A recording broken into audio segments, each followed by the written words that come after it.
Today, we will be taking our first trip to Minmus to complete the contract, Explore Minmus.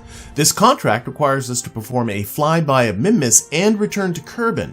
Previously, I looked at how to perform a free return flyby, which had us only exploring high space about our target. But in this video, I'm going to show you how using just a little more fuel will allow us to get that valuable near space science too.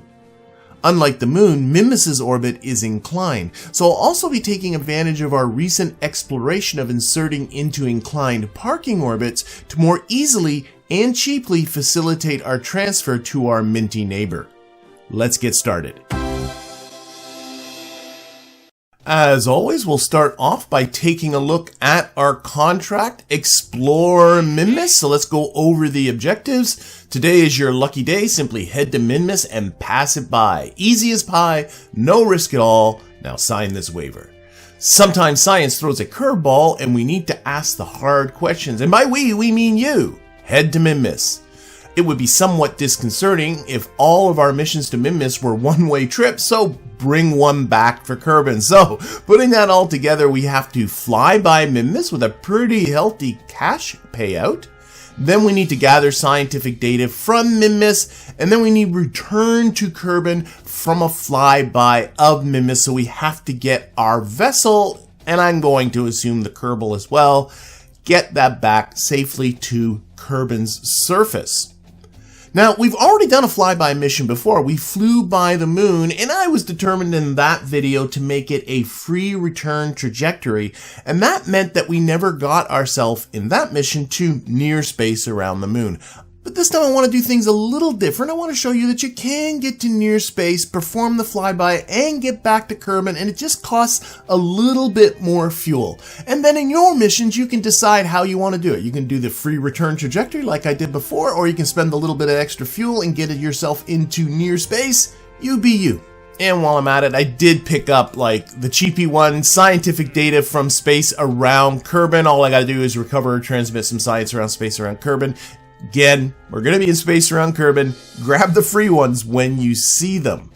So let's figure out how we're going to get our KERBAL to accomplish these two missions, and that's going to start by talking about a budget.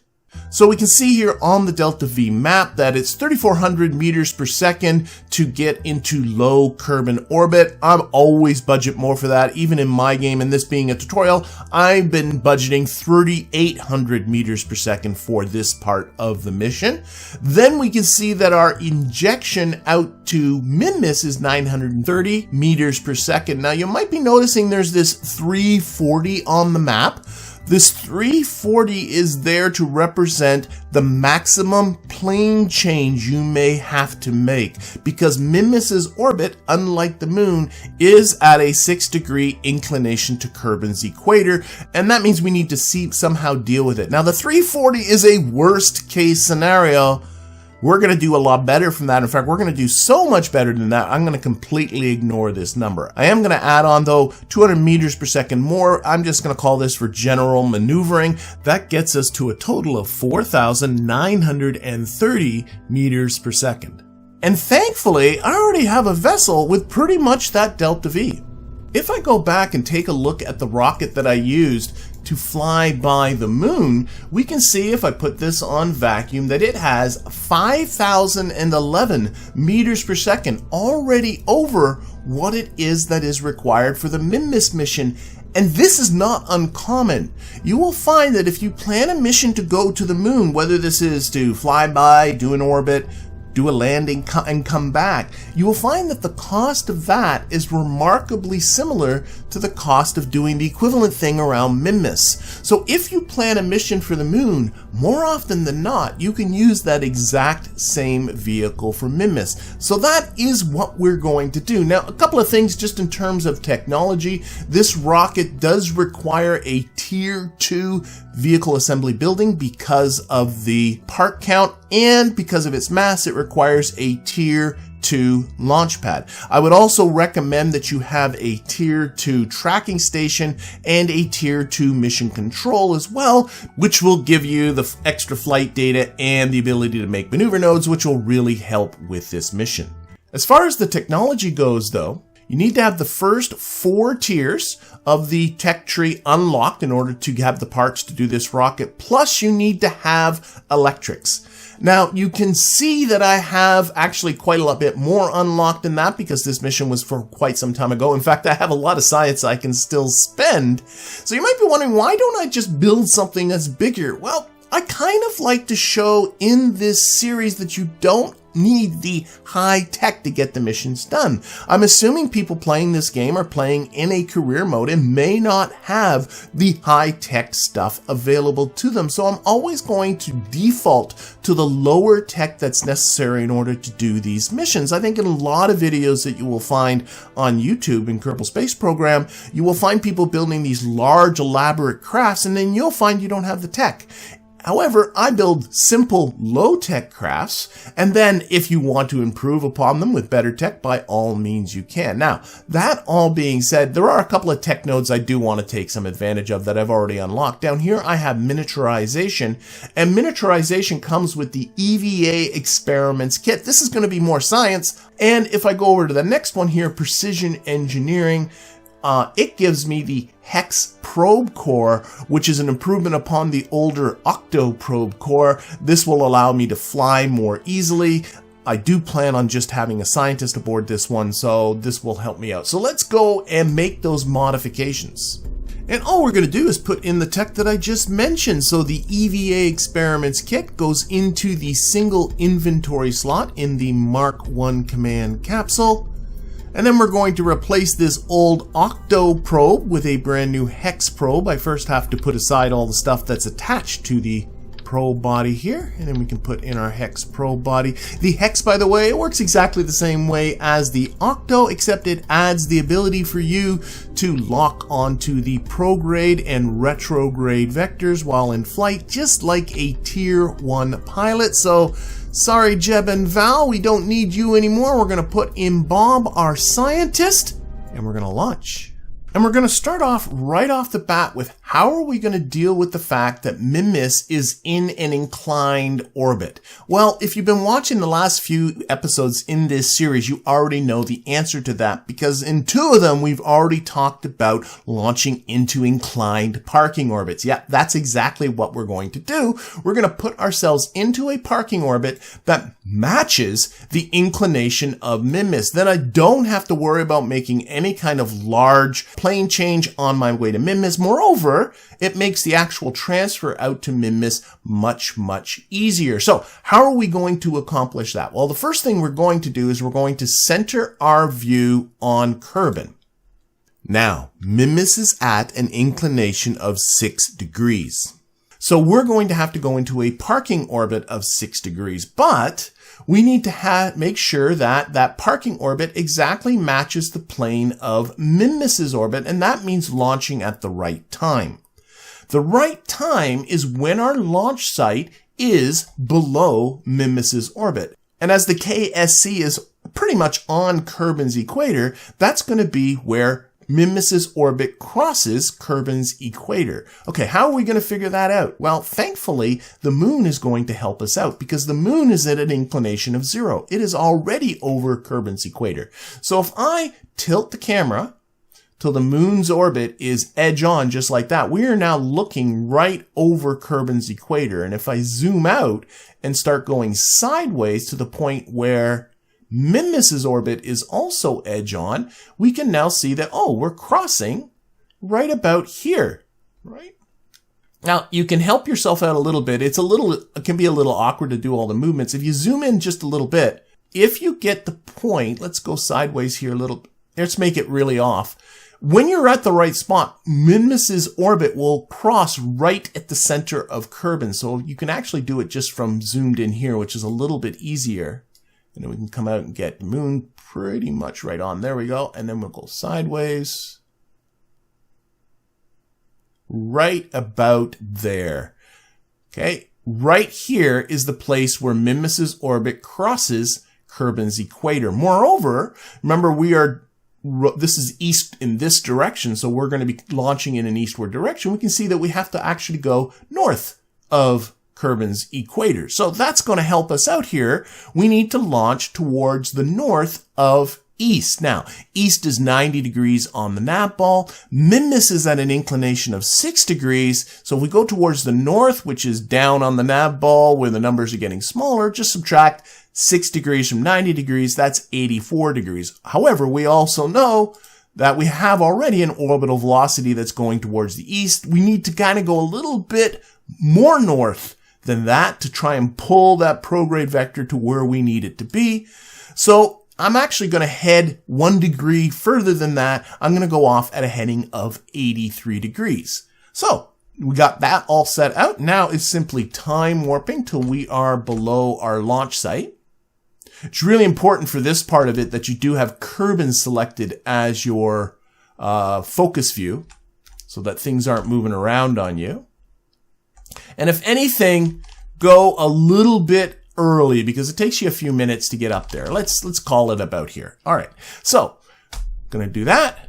SAS on, throttle up, and we're going to punch it. And once I get to a speed of about 50 meters per second, I knock the vessel over a few degrees to begin my gravity turn, but at the same time I want to get my heading to 83 degrees as quickly as I can. So I'm really paying attention to the nav ball, looking at both my pitch and my heading, making small corrections in the direction I need to go. As long as I stay fairly close to the prograde vector on the nav ball, I'm not affecting the efficiency of the launch too much.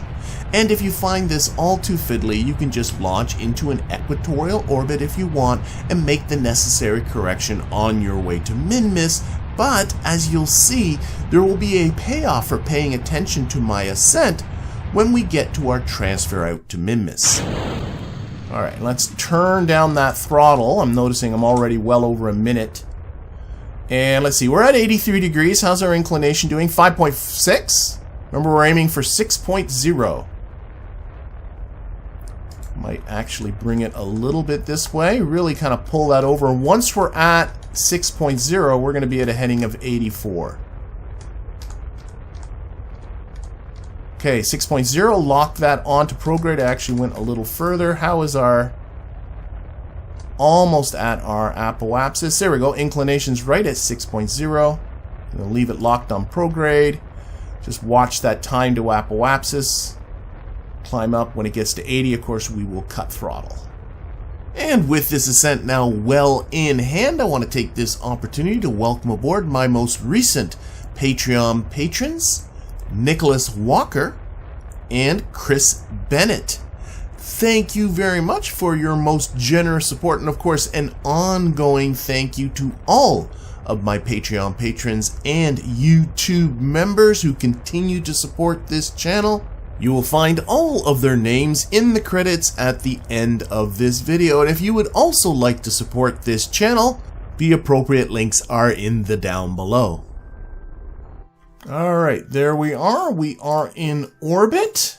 Take a look now at our parking orbit here, and you can see how it nicely matches up with Minmus's orbit. In fact, if we set Minmus as a target, we can get now our descending and ascending nodes, and we are 0.3 degrees off. And you might be wondering, if I take a look at my inclination, it still says 6.0, which is exactly what Minmus's inclination is. And the reason why we are off a little bit is because the timing wasn't perfect when we launched. You not only, remember, it's not just about getting the inclination, it's also about launching at the right time. But honestly, this will save us a lot of headaches for our transfer. But before we get to that, we have this scientific data from space about Kerbin contract to finish off. We're going to take advantage of having the EVA experiments kit along to finish off that contract. Bob's going to collect himself some science here, and then we're going to bring it aboard and we're going to transmit it. And even if I didn't have any science to collect here, recovering or transmitting an experiment that has zero science will still satisfy this contract. And with that now out of the way, let's get ourselves to Minmus. So this is very much the same as getting yourself to the moon. Make sure you selected Minmus as a target. Minmus goes about 1/6 of an orbit during the time in which you get out there. So we're going to be needing to do our burn around here. So we're going to be pushing up the other side of the orbit. It's about 920 meters per second to get out to Minmus, so you might as well just do it until you see 920 here for the burn. Hopefully the moon won't be getting too much in our way. And you can see we're already starting to get that Minmus encounter. Let's focus our view here on Minmus. And to facilitate our return, we're going to be coming around on the retrograde side of Minmus, which is the other side of where we are. So we're going to first see if we can do this just with the timing of it. No, we're going to need to give ourselves a little bit more prograde. There we go. Now, you can set this up just like you did with the moon with a free return. You simply look at your periapsis with Kerbin and then adjust your burn until you see that that periapsis gets into Kerbin's atmosphere. I'm going to have to give myself a little bit more prograde. There we are. So there we are. We got a periapsis 34 kilometers. But if we take a look at what's happening here at Minmus, you can see we're over 1,000 kilometers from Minmus's surface, way into high space. I want to get near space. So this is not what we're going to do. What we're going to do instead is give myself a little bit more retrograde so that we end up coming closer to Minmus. I want to get this down around 10 kilometers or so. And you can see we are missing just a little bit. We're a little bit out of Minmus's equatorial plane. That's simply because of the 0.3 inclination difference between our two orbits. We will adjust that on the way there. Don't adjust it now. Make this burn just simply prograde retrograde. Ooh, that's pretty good. We are off in the right direction. Okay, let's do our correction burn. So you do that about midway, approximately here. And here's where you start to add in a little bit of the normal to kind of bring that down towards Minmus's equator. You can see 1.6 meters per second, not a big deal. I also want to get this periapsis in nice and close. About 10 kilometers will do us nicely. Now, always experiment with this. Depending upon the situation, you may find that a radial component, which pulls your trajectory towards the side a little bit, might have more impact on getting you closer to Minmus. And sometimes the prograde retrograde, speeding yourself up, slowing yourself down, is what makes the bigger difference. So always experiment. So let's see, if I do the radial part here, if I push radially this way, oh, I can see it moves it a little bit, but not too much. But if I push on, say, the retrograde, notice that that moves it much more. So that tells me, oh, prograde retrograde is the way to bring that in nice and close. I would say that's getting pretty good. Or maybe a little bit more normally downwards, about there. Oh, I am very, very pleased with that. Now, again, if we take a look at our predicted trajectory, it is going nowhere near Kerbin's atmosphere. So if we left ourselves going on this particular path, we're going to be orbiting Kerbin. Don't worry, we'll deal with that. But for now, let's just do this burn and get ourselves to Minmus, where, of course, we're going to perform our entire suite of experiments now that we're in high space about Minmus. And now let's take a look at how we're going to get ourselves back to Kerbin. So again, our periapsis here is too high. We don't want to end up in this orbit. So what is the best way to get this periapsis down? And this seems probably a little bit counterintuitive, but your best move is to put a maneuver right here at your closest approach to Minmus and add prograde to that to get yourself going faster around Minmus, and that will bring that periapsis down. And again, what we're looking for is getting that periapsis down to, I would say, around 35 kilometers or so. That looks pretty darn good to me. So you can see that this is only about a 37 meter per second burn. Still got 484 meters per second left in the vehicle. Easy peasy. Now, don't just time warp to this burn and be done. When we get below an altitude of 30 kilometers, we're going to be in near space, and it would be super nice to be able to collect as much of that data as we can. Now, also in near space, Bob's EVA reports will become biome specific. So it'd be nice if we can get more than one, but be very careful with the burn. You will not have a lot of time in near space. So don't miss this burn or else it's going to become more complicated getting Bob home. And to get to near space during my flyby about the moon, I could have used this exact same technique. The only difference being that this burn would have been a few meters per second more than what it is about Minmus. And I'm going to get myself here to map view because I'm really going to pay attention to my periapsis with Kerbin rather than what the burn says on the maneuver node. Beautiful. Perfectly happy with that. 35, just over 35 kilometer periapsis with Kerbin. All that's left for me to do now is to collect all of this science and stow it safely in the command pod, while at the same time checking to see if I can get any new biomes for Bob's EVA report. But once I'm above an altitude of 30 kilometers and out of near space, there will be no more science to collect on this mission. And while Bob enjoys the fall back to Kerbin, why don't I go over the main takeaways from this episode? We learned that the Delta V costs for missions to Minmus are very similar to the equivalent moon missions, making it very likely you can use the same vessels for both. We also learned how to launch into a parking orbit that matches the plane of Minmus's orbit. This facilitates an easier transfer to the diminutive moon. And finally, we looked at how a relatively small prograde burn at your closest approach will get you heading back to Kerbin even from near space. And with that, I'm going to be drawing this episode to a close. I hope you found it useful and that I'll be seeing you again for the next one.